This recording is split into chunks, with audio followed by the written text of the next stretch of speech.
Oui, bonsoir. Donc, je vais effectivement vous parler des micro-organismes qui peuvent attaquer le patrimoine, mais aussi qui peuvent être leurs amis. Donc, en fait, quelques mots d'abord sur le laboratoire qui est le mien. Donc, le laboratoire de recherche des monuments historiques est un laboratoire à compétence nationale, ce qui veut dire qu'on va s'occuper de tous les monuments de France et de Navarre. Et donc, notre laboratoire est dédié à la conservation et à la recherche sur la conservation des monuments.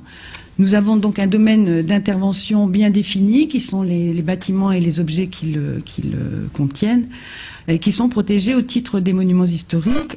Nous sommes en tout une quarantaine de personnes, ingénieurs, techniciens, documentalistes, photographes et secrétariat. Et ce laboratoire est divisé en pôles spécialisés par matériaux, comme vous pouvez le voir donc inscrit sur l'écran, la pierre, la peinture murale, le bois, le métal, le béton, le vitrail, le textile, les grottes ornées qui ne sont pas vraiment un matériau mais qui relèvent du monument historique, puisque la grotte ornée est un monument historique, et les peintures pariétales qui sont gravées sur les parois sont classées également monument historique. Et donc ce pôle microbiologique qui lui est un pôle transversal et qui va s'occuper donc de chaque autre pôle, et donc des problèmes d'altération liés au développement des micro-organismes sur chaque type de matériaux des autres pôles des collègues. Donc nous avons aussi un service de documentation qui est ouvert au public, et je vous invite à aller voir le site du laboratoire, donc www.lrmh.fr, où vous trouverez de nombreuses informations sur les travaux que nous menons.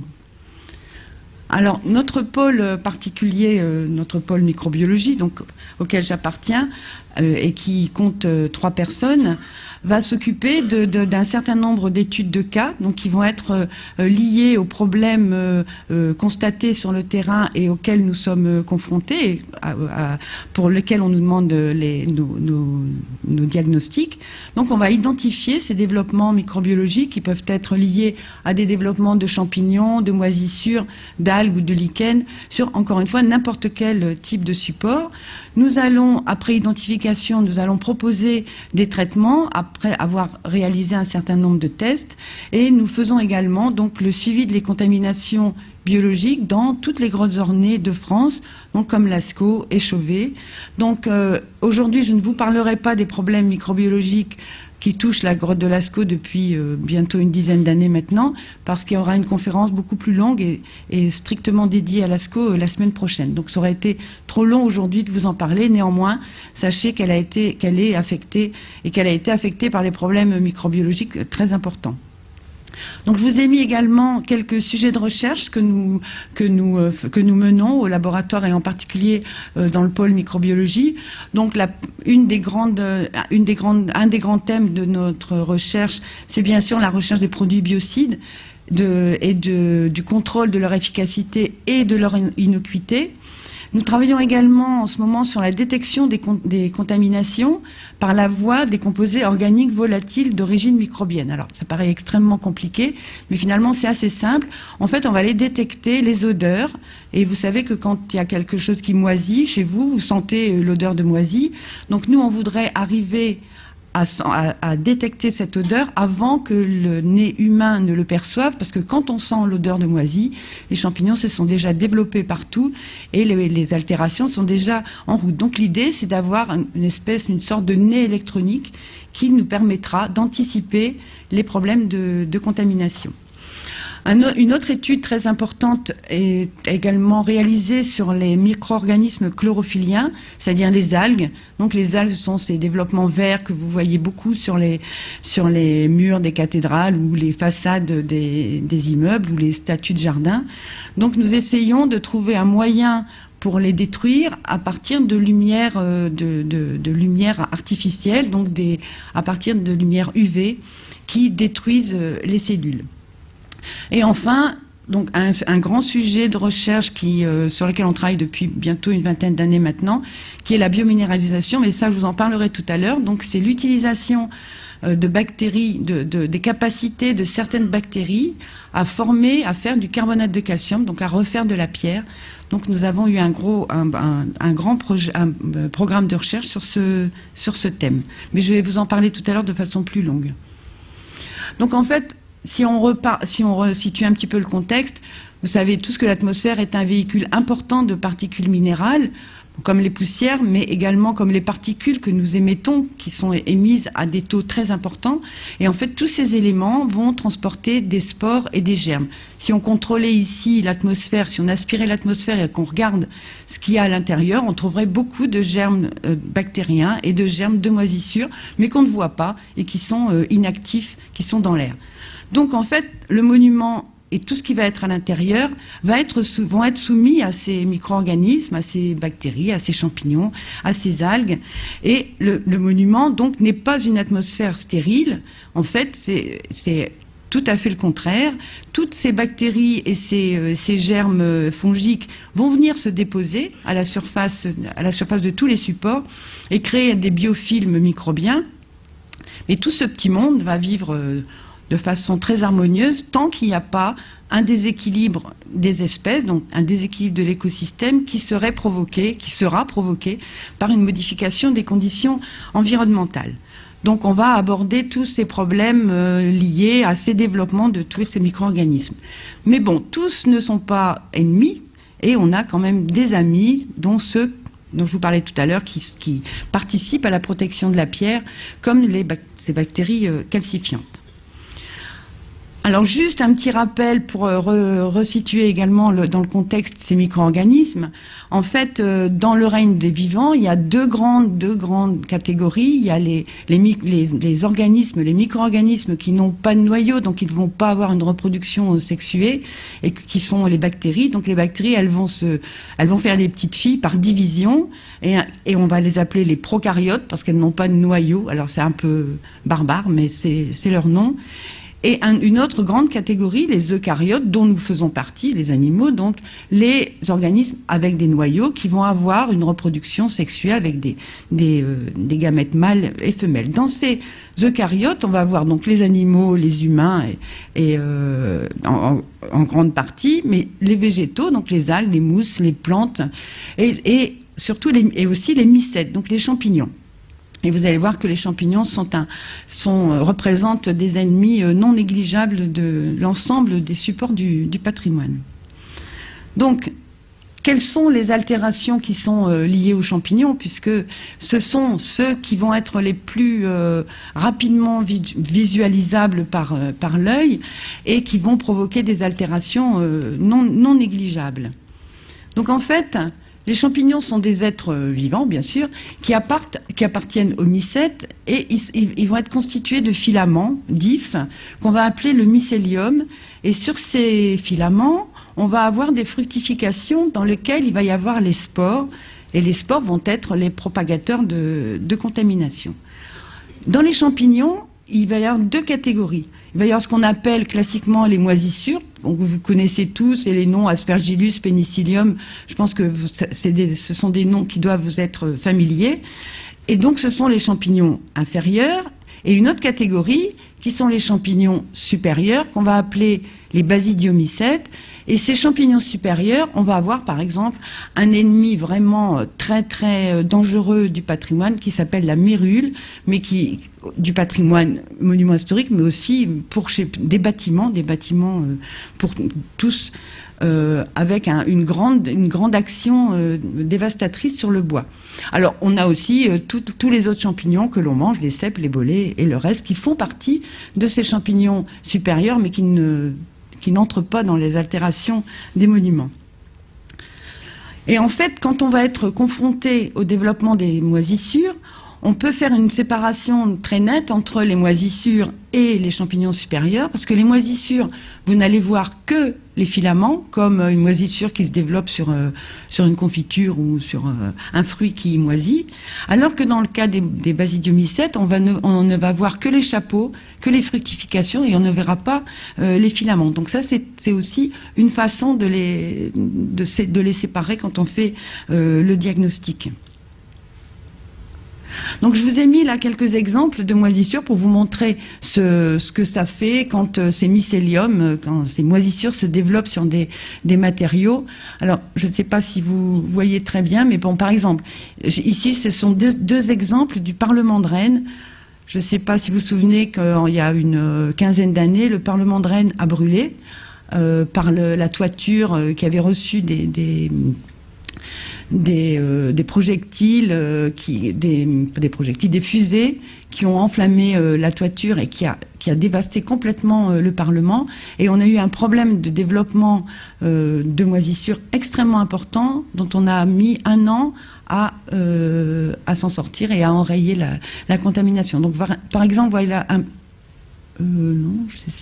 voilà un panneau de bois.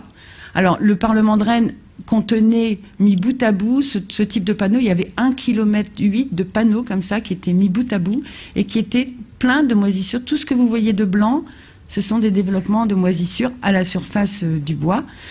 Et quand les moisissures démarrent, il est très difficile de les enrayer.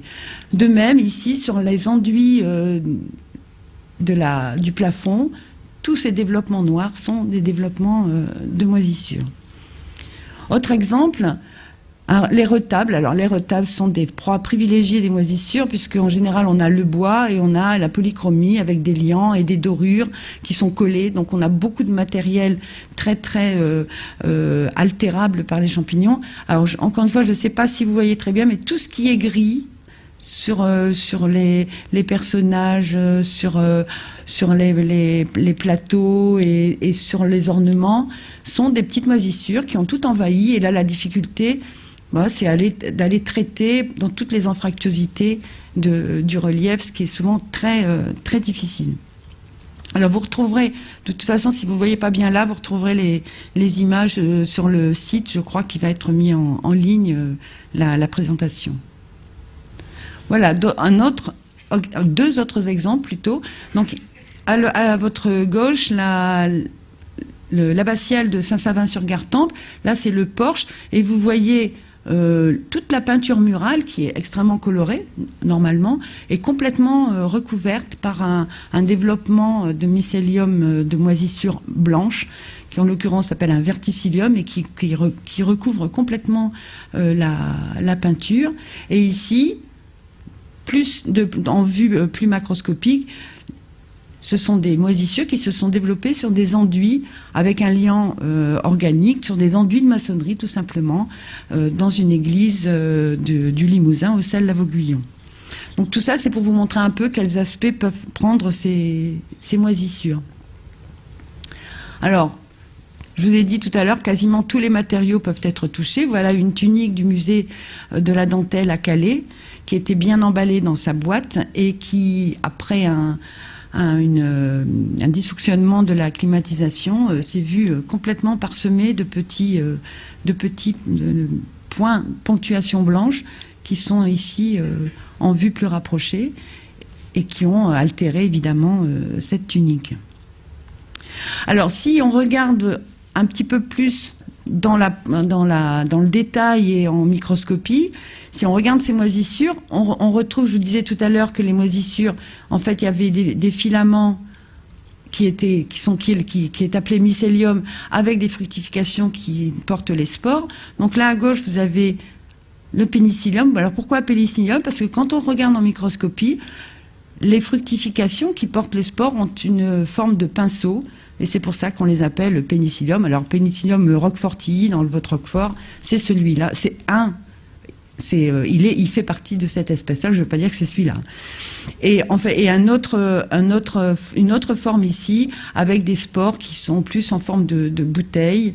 Donc quand on regarde en microscopie les moisissures qui poussent sur les supports, on peut les identifier grâce à ces observations assez simples, mais néanmoins parfois compliquées quand même pour avoir les espèces. Alors, en fait, toutes ces spores, vous avez vu, soit sur les pinceaux ou dans les petites bouteilles, vont partir dans l'air.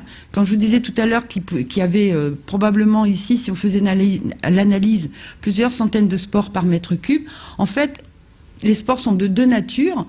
On peut avoir des spores sèches qui vont être transportés par les courants d'air, par les vêtements, par les frottements ou par les insectes aussi. Ça, c'est très fréquent quand on a une contamination par les champignons. On trouve souvent des insectes qui transportent les petites spores sur leur carapace et qui vont les emmener et les transposer dans d'autres pièces ou dans d'autres lieux ou sur d'autres supports. Après, on a une autre grande catégorie qui sont des spores humides et qui sont entourés dans une espèce de mucus et qui vont, elles, passer par les voies plus humides et par l'eau. Donc les spores, quand on a des spores dans l'air, on peut avoir des taux très très importants, jusqu'à plusieurs milliers par mètre cube, mais bon, si on n'est pas dans des conditions favorables, ces spores ne vont pas se développer, mais elles vont venir de toute façon s'accrocher au substrat, s'impacter par terre ou sur les tapisseries ou sur les tableaux quand on est dans un monument historique. En fait, elles peuvent rester inactives, comme je vous disais, pendant des années, s'il n'y a pas les conditions favorables pour qu'elles se développent. Et à l'heure actuelle, on est sûr d'avoir réactivé des spores qui avaient 10 ans, mais probablement on peut avoir des spores qui restent actives très longtemps, sans pour autant, qui restent inactives, sans germer, mais toujours prêtes à se réactiver pendant très longtemps. Donc, comment ces moisissures vont-elles venir coloniser les supports?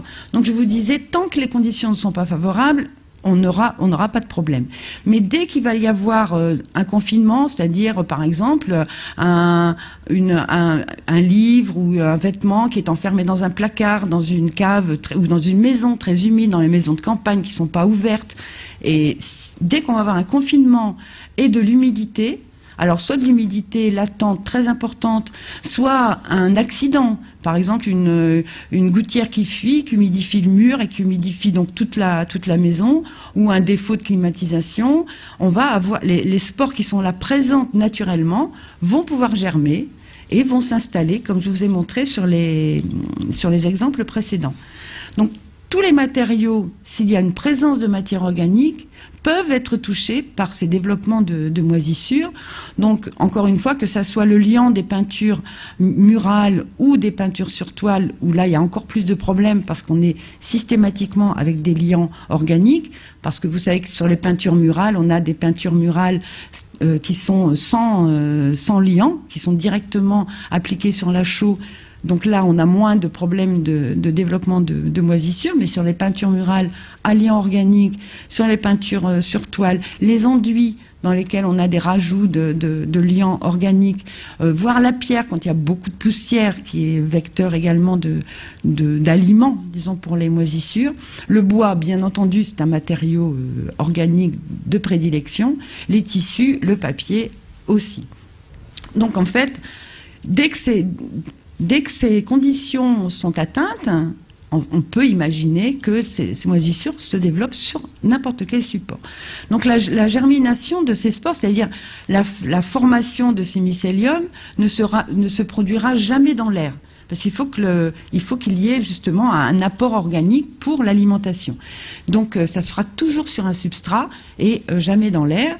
Et en fait, les champignons vont provoquer des dégradations importantes parce qu'ils vont aller puiser sur le support sur lequel ils sont, leurs aliments, leurs nutriments, en émettant des enzymes qui vont couper le tissu, qui vont couper le papier, qui vont dégrader les peintures en pénétrant à l'intérieur des substrats.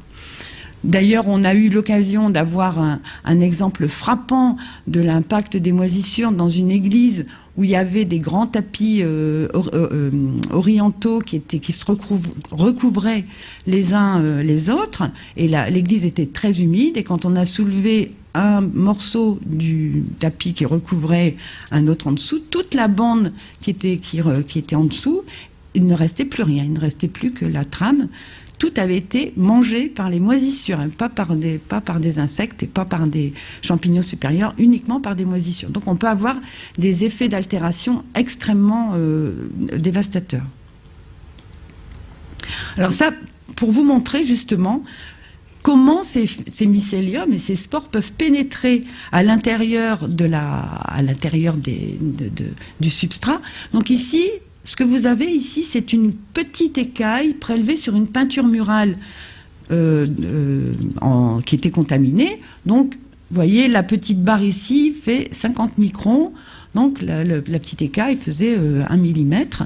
Et vous voyez comment les mycéliums de moisissure pénètrent, ici vous l'avez encore mieux, pénètrent à l'intérieur des écailles de peinture et vont chercher leur substrat plus loin quand ils ne l'ont plus en surface. Et du coup, ils vont exercer, premièrement, une action chimique de dissolution et de cisaillement par les enzymes, mais ils vont aussi exercer une pression physique, puisque le mycélium, il va bouger et il va pousser il va pousser sur les petites écailles. C'est ce qui fait parfois tomber des écailles des peintures. Donc, quand on arrive à ce stade, il est très très urgent, vous l'imaginez, de traiter et d'arrêter le développement de ces moisissures, qui est souvent d'ailleurs, la plupart du temps, doit être lié à la gestion des conditions d'environnement, d'humidité et de confinement. Alors, encore une fois, je ne me rends pas bien compte si vous les voyez bien, mais je vous ai mis là aussi en vue ultramicroscopique, c'est-à-dire avec un microscope électronique à balayage qui peut permettre d'aller très très loin dans la vision. Vous voyez ici la petite barre qui vous montre la taille, c'est 20 microns. Donc 20 microns, c'est très très petit. Et du coup, on peut permettre de voir des détails qu'on ne voit pas en microscopie classique, optique, ni à l'œil, bien sûr. Donc là, vous avez les filaments, les fibres du tissu.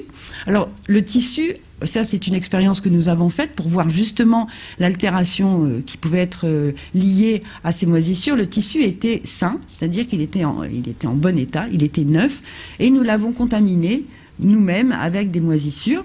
Donc vous voyez ici les mycéliums et les petites spores qui vont s'installer entre les fibres et qui vont arriver, regardez, à soulever les fibres. Alors là, on est en début d'altération et ils arrivent à se faire des soulèvements de la fibre de lin, en l'occurrence, et ils arrivent à terme, si on les laisse continuer, à complètement désagréger le substrat.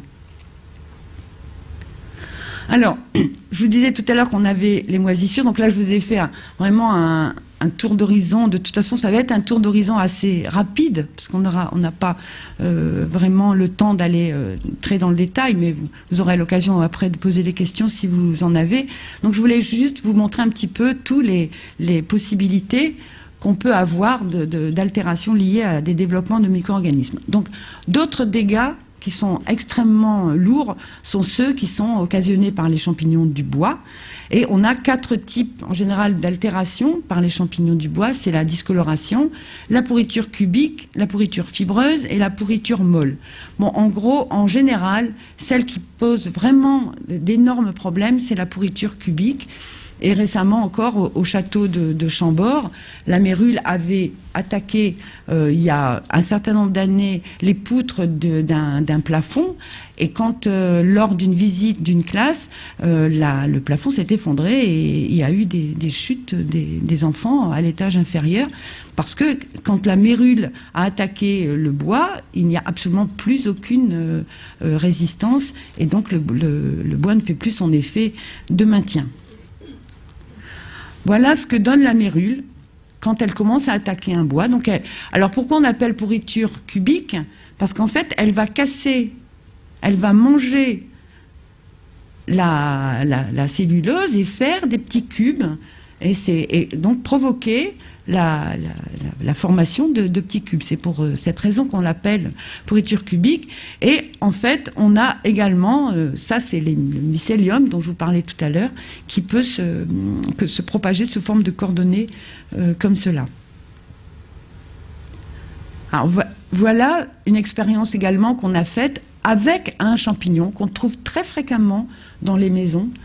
Il s'appelle Poria placenta, donc dans les maisons et dans les monuments historiques, bien sûr. Vous voyez un morceau de bois sain, et quelques semaines après, quelques mois plutôt, après avoir contaminé ce bois avec ce champignon, voilà dans l'état dans lequel il est, donc sans aucune résistance et aucune tenue.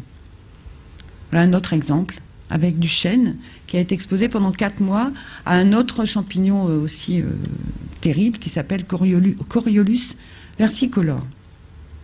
Alors voilà un exemple, disons, réel dans l'église de Lasson. Donc en fait, très souvent, ces champignons se cachent, on ne les voit pas. Ils vont se cacher en dessous des lattes de bois, en dessous des bancs. Et on ne voit leurs dégâts vraiment que quand c'est arrivé à des niveaux très importants. Donc ici, vous avez le chapeau là, de la mérule. Vous avez ici la photo plus rapprochée. Donc si vous voyez un jour des fructifications comme ça chez vous, faites très attention parce que c'est un champignon vraiment très dangereux. Donc ça fait une espèce de gros chapeau, de grosses lames oranges avec des bords blancs. Et celui-là, c'est celui qui va donc couper le bois en cubes. Et quand on a enlevé les lames de plancher, ben voilà, en dessous, c'était absolument complètement dégradé par cette mérule. Alors, il y a aussi d'autres développements biologiques, bien sûr. Donc, il y a tous les organismes chlorophylliens, que sont les algues, les lichens et les mousses. Alors, les algues, je vous ai mis une photo ici d'un petit toiture de contrefort complètement colonisé par des algues. Alors, les algues, contrairement aux champignons, ce sont des organismes chlorophylliens qui ne vont utiliser que la lumière. Ils vont, majoritairement et principalement que la lumière. Ils vont faire la photosynthèse pour tirer leur énergie de la lumière. Et s'il n'y a pas de lumière, il n'y aura pas d'algues. Et s'il n'y a pas d'humidité, il n'y aura pas d'algues. Donc on n'est pas tout à fait dans le même type de développement que les champignons. Alors, les mousses également, qui sont très souvent observées sur les monuments. Mais je vais plutôt m'attacher à vous parler des lichens, puisque là, on a des problèmes également d'altération réels et très importants, même si c'est très joli. Comme vous voyez sur le dos de cette sculpture, on a souvent beaucoup de formes différentes, beaucoup de couleurs différentes. Et parfois, certains architectes nous demandent même de réimplanter des lichens sur les toitures pour que ça fasse plus ancien, plus vieilli. Bon, ça, on ne sait pas faire. On sait les enlever, mais on ne sait pas les recultiver. Et vous allez voir pourquoi il faut qu'on les enlève. Donc en fait, qu'est-ce que c'est qu'un lichen? C'est le résultat d'un champignon, d'une moisissure. Donc comme on a vu tout à l'heure, c'est le résultat d'une symbiose, entre une moisissure et une algue. Donc une algue verte, une chlorophycée. Donc ces deux organismes vont se mettre ensemble pour donner un lichen. Donc les filaments du champignon, on va les appeler les hyphes. Les cellules d'algues sont les gonidies. Et l'ensemble du lichen, on va appeler ça un thalle. Donc en fait, il va s'accrocher au substrat par des petites racines qu'on appelle en l'occurrence des rhizines. Donc en fait, les lichens, ils vont se développer autant sur la pierre, sur le bois, sur le vitrail. Et on a plusieurs groupes qu'on appelle les foliacées, les crustacés et les fruticuleux en fonction de leur état de surface et de leur développement. Alors voilà quelques exemples de recouvrement. Donc vous avez ici un lichen qu'on voit très très souvent dans de nombreuses situations et sur de nombreux supports, c'est le Xanthoria parietina. Bon, je vous ai remis à nouveau le dos de cette statue de jardin, où il y a beaucoup là ça c'est un lichen foliacé, et ça ce sont des lichens crustacés. Alors pourquoi crustacés? Tout simplement parce qu'ils sont très encroûtants et qui pénètrent de façon très importante dans la pierre. Et pourquoi foliacés? Parce que ça fait des espèces de feuilles, des lames, des feuilles qui se répartissent à la surface du matériau. Donc les lichens sont aussi des micro-organismes un peu capricieux, et en fait on a fait des cartes de développement en fonction de la pollution de l'air, puisque les lichens sont très sensibles à la pollution, et on a pu faire des cartes de pollution uniquement en cartographiant les lichens qui poussaient en cartographiant les lichens qui poussaient sur les murs, sur les arbres et des environnements. Alors, d'autres types de lichens, là c'est en Polynésie française, à Tahiti, où alors là les lichens sont aussi luxuriants que la végétation, et vous voyez la taille de ces types de lichens, ici beaucoup plus gros qu'en métropole, et beaucoup plus friands également, donc avec des actions beaucoup plus soutenues sur les matériaux. Alors, pour vous donner un petit peu plus une idée de la façon dont ces lichens vont participer à l'altération du matériau sur lequel ils sont, je vous ai mis des vues d'études que nous avons faites principalement sur la pierre. Donc là, vous vous souvenez de ce lichen jaune qui était en feuille. Ben, si vous le coupez perpendiculairement, voilà ce que ça donne. Alors, on a les petites cellules vertes qui sont les cellules d'algues. On a l'espèce de couche blanche qui sont les filaments de moisissure. Et puis ça, ce sont les racines. Donc ça, c'est parce que le lichen, il était replié. Donc vous imaginez que ça se pose sur la pierre. Et si on coupe un morceau de pierre avec un recouvrement de lichen à la surface, voilà ici, vous avez en coupe perpendiculaire un grain de quartz et le lichen qui vient se mettre sans pénétration dans le substrat, qui vient se mettre sur la surface du matériau. Donc quand on a des lichens foliacés, à la limite on pourrait imaginer les détacher simplement, ils ne vont pas provoquer trop de dégâts. Par contre, quand on regarde les autres, donc les crustacés, les encroûtants dont je vous parlais tout à l'heure, en fait, quand on fait le même examen, quand on fait la même étude, c'est-à-dire quand on fait une section perpendiculaire dans un morceau de caillou et qu'on l'amincit pour pouvoir le voir au microscope, vous voyez ici tout ce qui est blanc là, c'est de la pierre, mais tout ce qui est noir, c'est du lichen qui pénètre à l'intérieur de toutes les fissures et qui va agrandir les fissures dans lesquelles elles sont installées. Et si on regarde un peu plus près, alors, encore une fois ici, ce qui est blanc, c'est le substrat rocheux. Et ce qui est marron, regardez, on a l'impression qu'il y a carrément un clou qui rentre dans la... Ça, c'est de la pierre. Hein. Donc, le lichen pénètre carrément sur plusieurs millimètres à l'intérieur du substrat. Donc, vous imaginez les pressions que ça peut donner sur le matériau.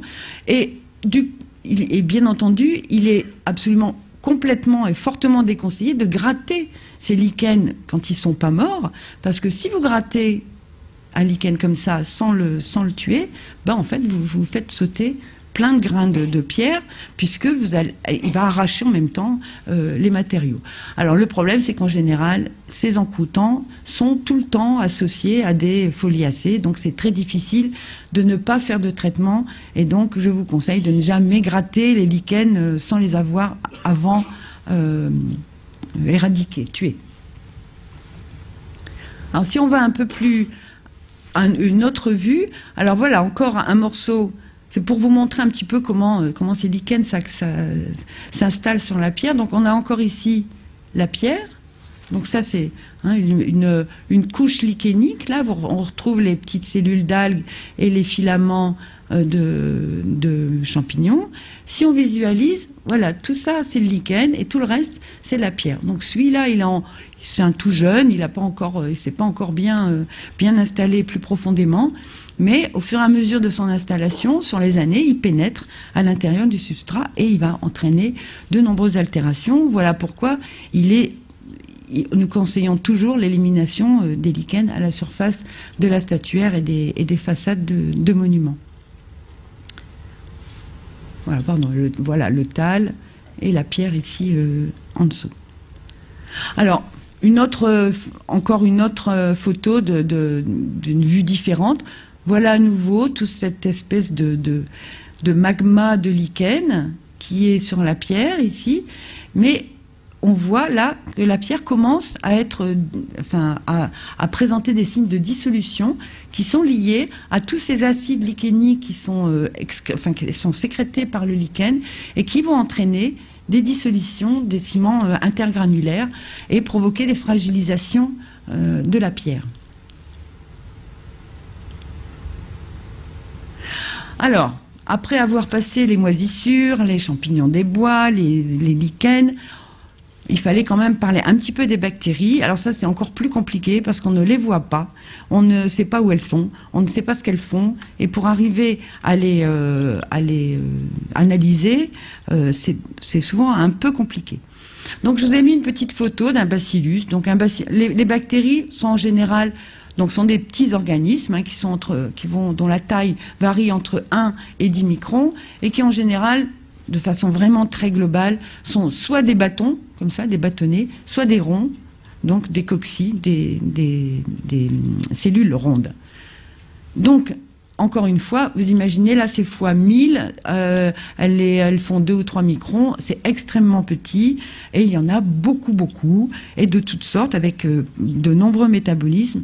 Donc là, vraiment, j'ai vraiment simplifié de façon très importante pour vous donner 2 cas d'altération auxquels on est soumis de façon assez récurrente. Ce sont les bactéries qui sont liées à la fabrication d'acides ou de sels. Donc en fait, ça correspond à des types métaboliques. Donc on a des chimio-organotrophes, donc eux, ils vont aller chercher leur source nutritive dans des composés organiques et ils vont entraîner la formation d'acides organiques. Ou alors les chimiolithotrophes qui, eux, vont être autotrophes, qui vont seulement participer, ils vont tirer leur source d'énergie en oxydant un minéral. Ils vont oxyder du soufre, ils vont oxyder de l'azote et ils vont donc participer à la formation de nitrates ou de sulfates. Par exemple, le nitrate, c'est le salpêtre. Si vous avez du salpêtre chez vous, il vient d'un type de micro-organisme qui s'appelle des nitrosomonas et qui sont à l'origine de cette formation de barbe à papa blanche qu'on a parfois dans les étables ou dans des celliers à la surface des murs. Alors, je vous ai mis cet exemple du cloître d'Elne, parce que ça a été un exemple, un des exemples les plus flagrants depuis quand je fais des analyses sur les micro-organismes, c'est donc la formation d'acides organiques qui a rongé le marbre de chapiteaux. Donc en fait, bon, il y a une vingtaine d'années, le conservateur du monument était très inquiet, puisqu'il disait qu'il y avait une maladie galopante qui, lui, parlait d'une forme de lèpre qui rongeait le marbre des chapiteaux, donc un cloître très ancien, commencé au XIIe et fini au XIVe, donc extrêmement précieux et avec des sculptures très très fines. Et en fait, le marbre se désagrégeait. Alors en débit saccharoïde, ça veut dire que le marbre ressemble à du sucre.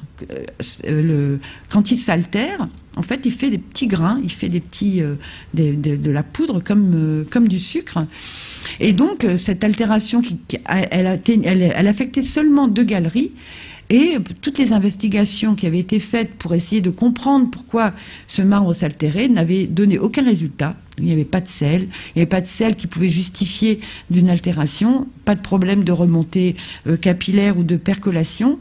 Donc c'est à ce moment-là qu'on a commencé à faire les investigations sur la biodétérioration et qu'en faisant des analyses, on a trouvé qu'il y avait ces petites bactéries que je vous ai montrées tout à l'heure, pas celles-là, mais des similaires, qui avaient un métabolisme glucidique. Ça veut dire qu'elles étaient capables, en fait, de couper des petites molécules de sucre qui étaient posées sur le substrat, sur la pierre, et par la suite, donc, de former des acides organiques à un tel niveau, une telle concentration qu'on arrivait à faire la dissolution du ciment intergranulaire du marbre et d'avoir cette espèce de débit saccharoïde. Donc on a fait des simulations en laboratoire et on a réussi à mettre en évidence que ces bactéries arrivaient à dissoudre le calcaire. Et donc, bon, s'en est suivi un protocole de traitement avec des antibiotiques pour réduire et lutter contre le développement de ces bactéries. Et en fait, on a pu, dès lors, constater la fin de cette altération et la reprise de cohésion du marbre. Donc, vous voyez, donc il y avait 4 galeries avec à chaque fois des petits chapiteaux en haut des colonnes. Et vous voyez, le marbre s'altérait comme ça, en espèce de... Alors là, l'altération était déjà avancée, mais elle commençait par des petits points ronds qui augmentaient, et au fur et à mesure, tout le marbre s'en allait en petits morceaux, comme du sucre. Alors il s'est avéré, par la suite, quand on a étudié un petit peu pourquoi on avait ce phénomène-là, en fait, les deux galeries qui étaient atteintes étaient sous le vent du nord, qui en fait était, il y avait au nord une usine à jus de fruits, qui donc devait émettre un certain nombre de polluants particuliers sucrés, qui venaient se coller sur les galeries, et les bactéries derrière avaient de quoi se nourrir et de quoi sécréter ces acides organiques. Un autre exemple de même genre, donc avec ces bactéries qui produisent des acides organiques, c'est à l'église de Saint-Génis-les-Fontaines. C'est toujours dans les Pyrénées-Orientales. Bon, il y a un peu une prédilection dans le sud de la France pour que ces bactéries poussent, ou alors il y a peut-être des polluants particuliers de façon un peu plus importante. Et là, pareil, le Christ a été affecté par plein de petites pustules qui étaient uniquement liées à des développements de bactéries. Donc rassurez-vous, la situation s'est nettement améliorée quand on a pu réduire le développement de ces bactéries. Alors, tout à l'heure, je vous disais qu'il y avait des bactéries qui sécrétaient, qui sécrétaient des acides organiques. Il y en a d'autres qui vont participer à la formation de sulfate ou de nitrate. Alors les nitrates, tout à l'heure je vous parlais du salpêtre, mais il y a un autre sel qui est extrêmement ennuyeux et qui provoque la décomposition, la décohésion de la pierre, c'est les sulfates. Donc par exemple le gypse, c'est un sulfate, et quand un calcaire, un carbonate de calcium se transforme en sulfate, il n'a plus de cohésion et il va être attaqué par l'eau et il va avoir beaucoup moins de tenue. Et à la primatiale d'Arles, pareil, de la même façon que pour les autres exemples précédents, en fait, on a fait des analyses, on avait des altérations très importantes de la statuaire, et quand on a fait les analyses de la roche, on a pu mettre en évidence des taux très très importants de thiobacilles, donc de bactéries qui participent à la formation de sulfate. Alors, bon, il y a ces deux types d'altérations, mais il y en a de nombreux autres, et en particulier, on a parfois des phénomènes de noircissement.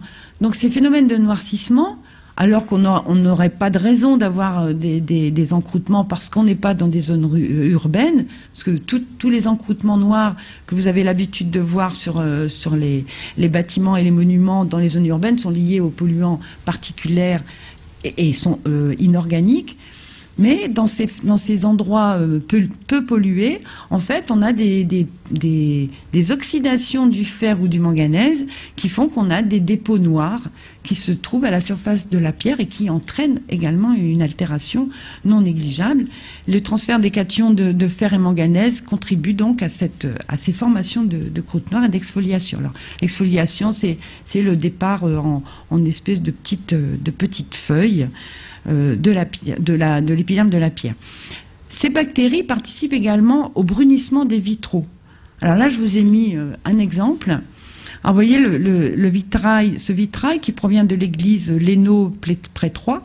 En fait, normalement, le visage, il est couleur carnation, hein, donc il est dans les roses, et en fait, il est tout piqueté, et il est tout recouvert d'une couche d'altération noire d'oxyde de manganèse, et cet oxyde de manganèse est lié à un développement de bactéries, et nous avons fait une grosse étude sur ce phénomène en faisant des simulations, en ayant été prélever les bactéries à la surface du verre pour resimuler le phénomène de brunissement des vitraux. Vous avez le même exemple ici à droite. Et là, je ne sais pas si vous voyez très bien, on a en transparence le dépôt noir qui, évidemment, est très gênant pour la lecture du vitrail, puisque quand le vitrail n'est plus transparent, on ne voit plus les couleurs et on ne voit plus non plus les représentations. Alors, quand on est face à un problème sur le terrain, fait, je vous ai mis les différentes étapes qu'on fait quand on fait un protocole analytique. Donc, quand on est in situ, quand on est appelé sur le terrain pour un problème d'ordre biologique, en fait, on peut déjà faire une première différenciation. On sait que quand ce sont les bactéries, ça va être beaucoup plus compliqué parce qu'on ne voit rien. On va voir juste l'effet secondaire, soit de la pulvérulence, soit de la décohésion, mais on ne verra pas de mucus bactérien, sauf dans les endroits très humides comme les grottes, mais sur les monuments extérieurs, on ne verra pas de mucus. Par contre, tout ce qui est champignons, algues et lichens, ça va être beaucoup plus facile parce qu'on va les voir, donc on va pouvoir être plus réactif quant au diagnostic. Donc, en général, donc in situ, on va mesurer la nature apparente, en tout cas de ce qu'on voit, de ce qu'on peut mesurer visuellement du phénomène d'altération, et on va aussi regarder tous les supports qui sont, tous les supports différents qui sont touchés, parce que ça va nous donner aussi une information sur l'extension ou le début de la colonisation, et on va essayer de... Ah, là, il y a des petites choses qui sont sorties, je ne sais pas pourquoi, des petites puces, bon, c'est pas grave. Donc on va essayer de resituer le problème dans son contexte, voir les conditions environnementales, la vie de l'œuf, ses restaurations, s'il y a eu des produits qui ont été utilisés, qui étaient favorables au développement de micro-organismes. Et on va sélectionner le mode de prélèvement, parce que, suivant le support, on ne va pas pouvoir prélever de la même façon. On va prélever de la matière, on va faire des frottis de surface, et on va aussi souvent utiliser... notre matériau de prédilection, c'est le scotch, parce qu'un scotch, on peut enlever juste le mycélium qui est à la surface de la tunique, de la peinture murale, du bois. C'est extrêmement facile, et donc on décroche le mycélium. Alors là, c'est un morceau de tissu contaminé, et en fait, en appliquant délicatement le scotch, on peut enlever juste le mycélium et pouvoir après l'analyser et l'identifier et pouvoir mettre un nom sur le responsable. Ensuite, on va élaborer le protocole d'analyse. On va faire un certain nombre d'analyses chimiques qui vont nous permettre d'orienter nos analyses microbiologiques, en particulier pour les bactéries, puisque si on va regarder si on a des sulfates ou des nitrates pour voir si on va aller chercher ces thiobacilles ou ces ferments nitriques ou nitreux, et on va faire toutes les analyses microbiologiques qui vont se décliner suivant la numération des espèces, l'identification des souches pour savoir exactement quel est le responsable, et aussi on va établir un antibiogramme comme pour nous quand on est malade, et on va choisir le produit qui va être le plus efficace contre l'espèce identifiée et aussi dont l'innocuité va être avérée sur le substrat. Et enfin, on va établir le mode de traitement puisque tous les supports ne peuvent pas subir le même traitement. Donc soit avec des aspirations, soit des pulvérisations ou des applications au pinceau. Parfois aussi, on est amené à faire des traitements de l'atmosphère quand vraiment, comme à Rennes par exemple, où l'atmosphère était tellement chargée en moisissure qu'on a été obligé de faire un traitement de l'atmosphère. Alors un petit exemple, là également, c'est l'abbatiale de Saint-Savin-sur-Gartempe, dont je vous ai montré tout à l'heure une vue du porche. Là ici, ce sont les peintures de la crypte. Donc la crypte de Saint-Savin-sur-Gartempe, les peintures de la crypte, ont été affectées par un développement très important de moisissures associé à un autre type de bactérie dont je ne vous ai pas parlé, qui s'appelle des actinomycètes, et qui faisait une espèce de dépôt gras et blanc à la surface des peintures. Donc les prélèvements ont été faits. Alors là, vous voyez des phénomènes un peu de zones blanches. Alors cet exemple est extrêmement paradoxal parce que dans toutes les zones blanches que vous pouvez, tous les ronds blancs, là il n'y avait pas d'activité biologique, et en fait ces ronds bouger au fur et à mesure de la saison, et on les retrouvait après à d'autres endroits, et les premiers étaient à nouveau colonisés. Donc il y avait une espèce de jeu comme ça, de système de colonisation et de non-colonisation. Donc on a identifié les espèces en jeu. On a aussi compris pourquoi on avait ce phénomène d'altération, puisqu'on était dans la crypte et qu'on avait de remonter on a l'agar-tempe qui passe de façon très proche, avec une nappe phréatique qui affleure quasiment à la crypte. Donc, le problème dans les monuments historiques, c'est que très souvent, on ne peut pas agir sur les conditions qui initient le développement des micro-organismes. Donc, on est obligé de traiter, puisqu'on ne peut pas assécher l'agar-tempe et on ne peut pas enlever la crypte de l'endroit où elle est. Donc, en l'occurrence, on a établi un traitement, et vous voyez ici les deux restauratrices qui sont en train de minutieusement enlever tous les développements fongiques à la surface des peintures, et après d'appliquer le produit fongicide. Et voilà, donc l'Adicius à gauche qui est complètement envahi par les moisissures et par les micro-organismes, et après traitement, il a retrouvé une jeunesse. Le problème, c'est que on est obligé régulièrement d'entretenir ce traitement et d'y retourner, parce que le phénomène n'est pas enrayé, puisque les causes ne sont pas enrayées non plus.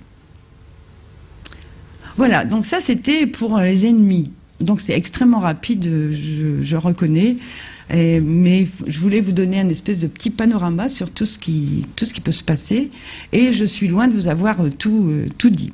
Mais bon, maintenant je voudrais quand même vous parler des autres, les micro-organismes qui sont utiles, les bactéries qui sont utiles, et sur lesquelles on a travaillé depuis une vingtaine d'années. Donc ces bactéries qui ont la capacité de précipiter du carbonate de calcium autour de leur corps. Alors vous vous souvenez, la bactérie qui fait 1 ou 2 microns ou une dizaine de microns de long sur 1 micron de large. Donc elle va s'entourer d'un cocon de carbonate de calcium, donc de calcaire. Donc ça, c'est juste des photos qui ne sont pas de moi, des recherches fondamentales qui ont été faites à l'origine sur les concrétions. Donc là, vous avez tous les petits corps bactériens qui sont en train de faire, tout ce qui est blanc là, c'est du carbonate de calcium qui va se mettre autour de la bactérie, qui va faire des excrétas de carbonate de calcium, donc de calcaire. Et voilà, par exemple, la petite bactérie de tout à l'heure qui est entourée d'une gangue, d'un cocon de calcaire, et une autre petite aussi qui est abîmée ici, mais qui était tout entourée de calcaire. Donc en fait, quand elles ont fait ce cocon de carbonate de calcium, elles vont s'agréger entre elles et elles vont faire un espèce d'agrégat. Alors tout ça, c'est très petit, hein, vous voyez, c'est 5 microns, hein, donc c'est très petit. Et elles vont participer à édifier un cristal, un biocristal. Donc on va passer d'une bactérie qui est 100% organique, à un réseau minéral, 100% minéral. Alors, à l'intérieur, ces bactéries sont fossilisées, restent fossilisées, donc elles ne sont pas mortes, mais elles ne sont plus en activité, elles sont inactives. Alors, alors, très rapidement là aussi, parce que ce sont des phénomènes extrêmement complexes qui ont été simplifiés après de nombreux travaux qui ne sont pas les miens, puisque moi j'ai participé à l'application de ce système pour la protection des monuments historiques, mais pas à la recherche fondamentale sur ces mécanismes de précipitation, mais quand même pour avoir une petite idée. Donc en fait, on a 2 voies. Donc les bactéries, on reprend le petit schéma de tout à l'heure, donc la petite bactérie, le petit bâton, elle vit, donc elle va aller puiser dans le support dans lequel elle est, qui est en général l'eau, parce que c'est son élément de prédilection. Elle va aller puiser les éléments dont elle a besoin et elle va avoir un métabolisme. Donc en fait, on va avoir dans ces mécanismes de précipitation 2 voies. Une voie active qui va être les échanges entre l'intérieur de la bactérie et l'extérieur de la bactérie, donc les échanges membranaires, et une voie passive qui va être liée à son métabolisme strict, qui correspond à la modification des acides aminés, la réduction des nitrates et la réduction des sulfates, qui est dans un système physico-chimique beaucoup plus poussé. Et donc ces 2 voies réunies, alors bon, la part de l'un et l'autre n'est pas très clairement identifiée, arrive à ce qu'il y ait une précipitation. Alors une précipitation de carbonate de calcium autour donc de la membrane de la bactérie pour faire ce cocon que je vous montrais tout à l'heure. Donc si on schématise le processus de biominéralisation adapté aux monuments historiques, encore une fois, ce que je vous ai montré là, c'est les études fondamentales sur les recherches qui ont été faites sur la capacité de certaines bactéries à précipiter ce carbonate. Et nous, on a travaillé sur l'adaptation à la protection de la pierre, sachant que pendant très longtemps, on avait la pierre calcaire se forme un épiderme naturellement que beaucoup de gens et qu'on appelle encore du calcin. Et ce calcin, il est fait en sortie de carrière quand la pierre va sécher et que toute l'eau de carrière va sortir. En fait, elle va amener à la surface de la pierre un certain nombre d'éléments qui vont participer à la formation du calcin. Depuis quelques années, les pierres n'ont plus le temps de se faire ce fameux calcin, puisque les carrières sont utilisées à flux tendu, enfin les extractions, pardon, sont utilisées à flux tendu. Il n'y a pas, on ne laisse plus comme avant les pierres pendant un an, voire plus, le temps de sécher avant de les installer et de les mettre en situation. Donc en fait, il nous a semblé intéressant de pouvoir recréer artificiellement un calcin naturel. Donc voilà pourquoi on a travaillé sur cette protection, sachant aussi que les autres protections sont des protections qu'on peut appliquer sur la pierre, sont des protections de type hydrofuge, donc de type résine synthétique. Donc là, on était dans un système complètement naturel. Donc imaginons la cathédrale et on prend, alors c'est très schématisé, c'est pour essayer de visualiser le système. Donc on prend la loupe et là c'est un port. Hein. On est passé de la tour de Notre-Dame au port de la pierre. Donc en fait, qu'est-ce qu'on va faire? Dans un premier temps, on va pulvériser, vous vous souvenez de notre petite bactérie de tout à l'heure, donc on les pulvérise avec un pulvérisateur, tout simplement, et elles vont se mettre dans tous les pores de la pierre, et puis on va leur donner à manger. Donc ces bactéries vont se diviser, puisqu'il n'y a pas de femelles et de mâles chez les bactéries, elles vont faire des petites filles, donc elles vont faire des tas de petites filles, parce que quand on leur donne à manger, elles se développent, et en fait, elles vont donc se multiplier, et elles vont faire ces agrégats cristallins, ces cristaux de calcite qui vont se répartir dans tous les pores de la pierre. Donc si on reprend le traitement en détail, donc voilà, donc on ensemence. On reprend nos petites bactéries tout à l'heure, donc on va ensemencer ces bactéries, on va les alimenter, et voilà, en fait, quand on multiplie, quand on les laisse se multiplier, et qu'on regarde à nouveau avec un microscope électronique, donc très très loin, parce que vous voyez là, ici, c'est 1 micron, donc tout petit, mais ça, c'est une petite écaille de pierre, après traitement, et qu'est-ce qu'on voit? À la surface, ces bactéries qui sont accrochées, et qui sont entourés de carbonate de calcium. Donc ça, c'est voilà, 15 000, c'est grossi 15 000 fois. Hein. Alors, si on va un peu plus loin, si on regarde encore quelques jours plus tard, en fait, on voit que tous ces édifices cristallins ont formé des couches, une multicouche de carbonate de calcium à la surface du matériau. Alors, quand on fait ce traitement, en fait, c'est tout simple. Hein. On a un pulvérisateur, on a un bouillon bactérien. Alors, ça ressemble à une soupe, mais ce sont des bactéries qui sont dosées à peu près 10 puissance 10 bactéries au litre. Ce qui est peu, et puis du liquide nutritif, donc de la source nutritive, ce qui va permettre à ces bactéries de se multiplier et de faire ce carbonate de calcium autour de leur corps. Donc là, je vous ai mis l'expérience de l'église de Thouars, qui nous a été rendue possible grâce au soutien de l'architecte en chef qui était très intéressé par cette technique et qui venait de refaire un contrefort en tuffeau, sachant que ce système, ça va être pour protéger une pierre, mais pas pour une pierre pour en fait lui redonner un calcin. Hein, donc ça ne va pas corriger une pierre qui est très altérée, ça va juste protéger une pierre qui vient, par exemple, comme dans ce cas, qui vient d'être reposée. un peu, si on peut comparer encore une fois à un hydrofuge. Mais dans l'application, mais pas dans le contenu. Donc si on regarde la pierre avant, bon, voilà, on a la pierre avec les traits d'outils, les joints, etc. Après un an, bon, alors la couleur de la photo n'est pas la même, la lumière non plus, mais vous pouvez voir qu'après un an, on a gardé toutes les traces d'outils, on n'a pas comblé les vides, donc on a gardé la rugosité, on a gardé un aspect, en tout cas un aspect à l'œil strictement similaire.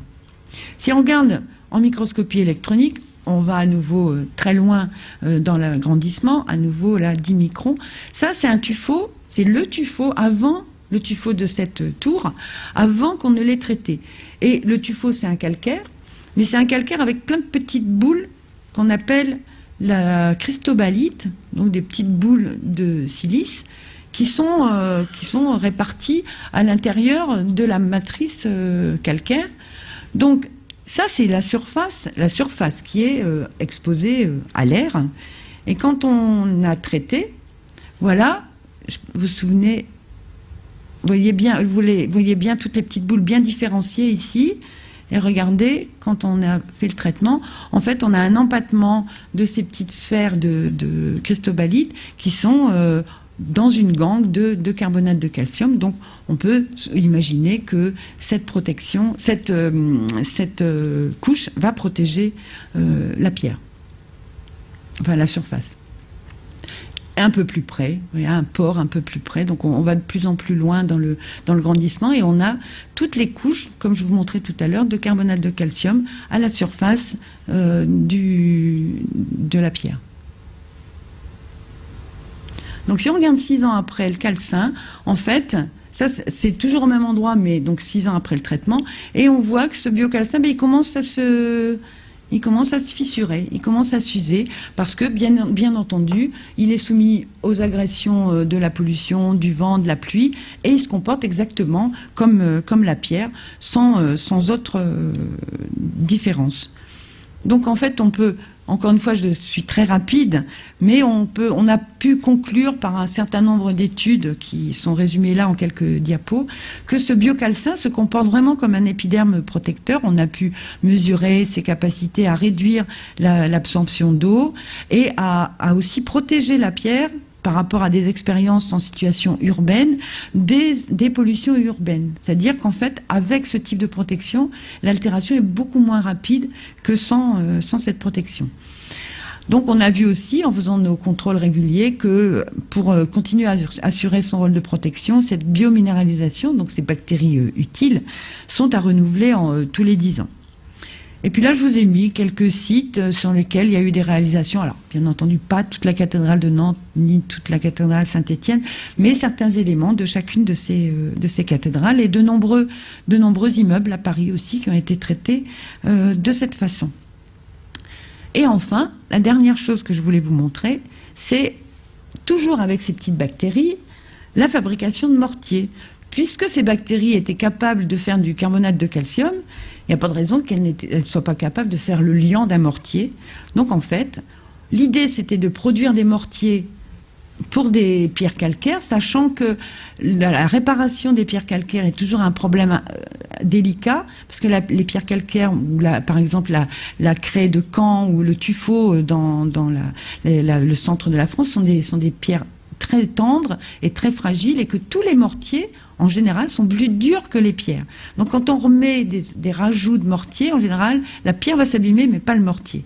Donc là l'idée c'était vraiment de trouver un mortier qui ait des caractéristiques extrêmement comparables et proches du matériau à traiter. Donc le concept, c'était utiliser cette capacité calcifiante de ces bactéries pour produire le liant des mortiers. Donc en fait, on a appelé ça un mortier biologique avec la poudre de pierre, donc la charge du mortier, la pâte bactérienne. Alors là, vous avez cette pâte fraîche qui ressemble à du yaourt ou à du mastic, comme on veut, suivant le goût, le choix. Et puis, cette solution nutritive, comme on a utilisé pour la protection.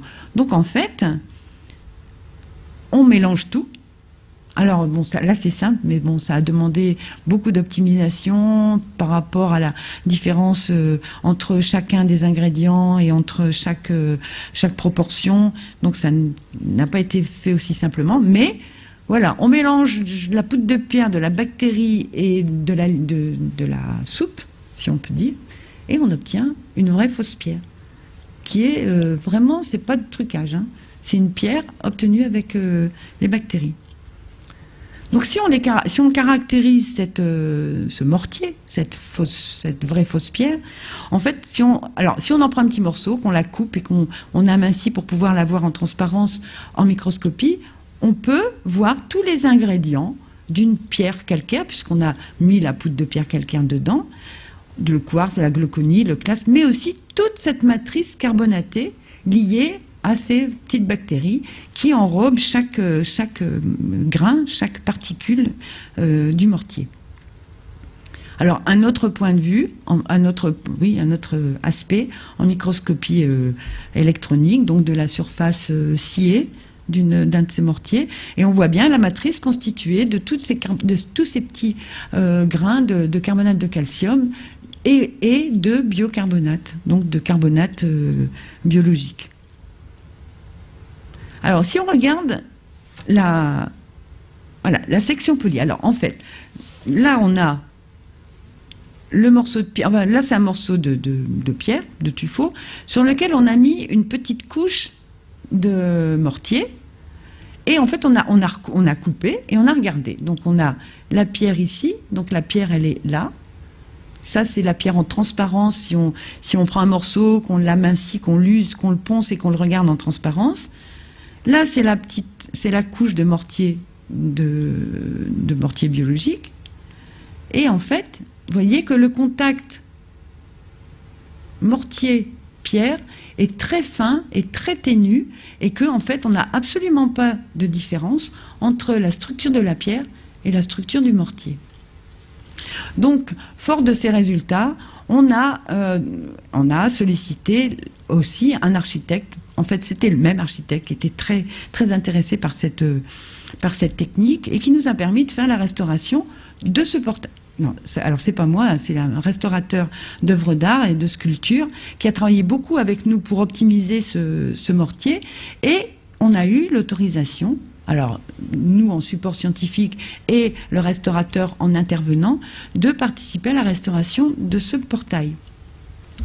Donc, comme je vous ai montré, tous ces petits mortiers ont été appliqués, alors ici à la spatule, ici en injection, dans un fragment d'épaule pour lequel la pierre était complètement éclatée. Ici, on a sur un bandeau, on a pu appliquer également une petite bande de mortier. Alors voilà l'épaule avant, la voilà après. Voilà quelques éléments de voussure et quelques autres après restauration, sachant encore une fois que ce type de restauration n'est pas fait pour refaire l'ensemble de la sculpture, mais juste pour réparer ce qui ne tient pas, ce qui est fissuré, ce qui risque de tomber, mais pas pour, ça n'est pas refait, hein, c'est juste restauré. Et voilà le portail après la restauration. Voilà, je vous remercie pour votre attention. Je sais que j'ai été très très rapide et c'était vraiment un panoramique très vite fait, mais je suis à votre disposition si vous avez des questions.